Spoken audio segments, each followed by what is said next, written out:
Waalaikumsalam warahmatullahi wabarakatuh. Kenapa, Mbak? Miss lagi sibuk nggak? Kenapa, sayang?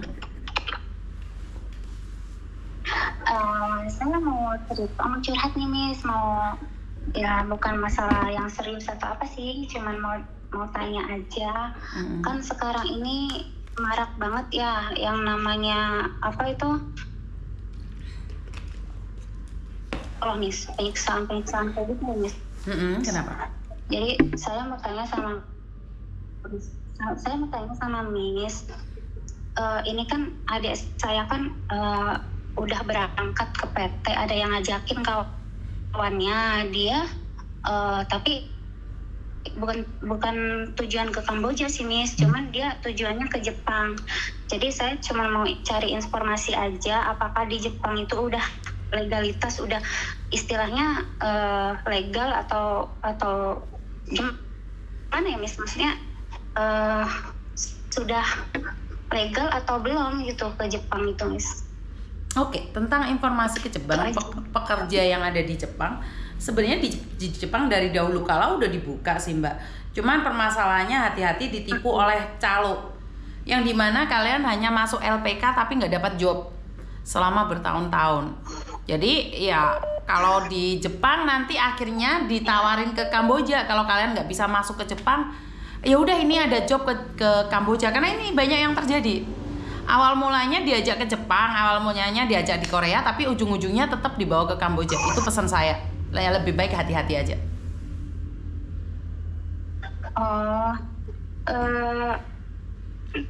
Kalau ciri-ciri misalkan yang oknum-oknum kayak gitu, yang penipuan-penipuan kayak gitu, ciri-cirinya kayak mana Miss? Nggak ngerti Miss Yuni ciri-cirinya. Kan mereka tidak ciri loh. Mereka utuh. Tapi yang bukan masalah ciri-cirinya. Seharusnya kan kamu paham.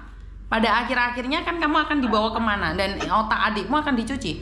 Karena kebanyakan orang itu biasanya yang mau ke Kamboja itu dengan sadar. Mereka sudah dicuci otaknya, bahkan keluarga pun ditinggalkan dan dibiarkan. Bahkan mereka tidak jujur sama keluarga juga. Iya itu Miss, masalahnya kan adik saya kan minta buat apa itu, buat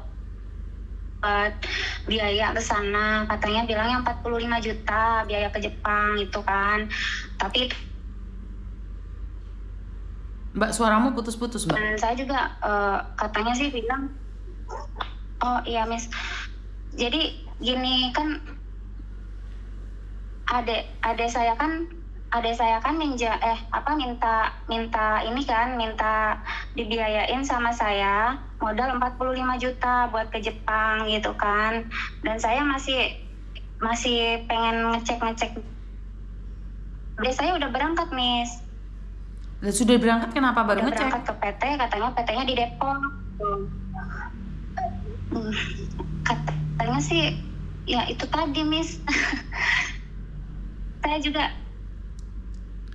ya tanyain PT-nya ke Disnaker do, ke Depnaker do. Tanyain PT-nya ke Depnaker apakah itu PT resmi atau tidak gitu loh. Kalau Miss Yuni nggak bisa ngecek karena Miss Yuni bukan aparat pemerintah gitu loh.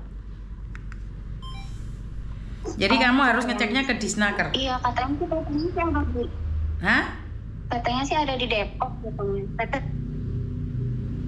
Mbak, suaramu putus-putus, saya minta maaf, saya matiin. Saya nggak paham, saya nggak dapat apa yang kamu bicarakan. Saya minta maaf ya teman-teman, soalnya saya takutnya gagal paham dengan apa yang diinformasikan. Halo, Assalamualaikum, Mem. Halo.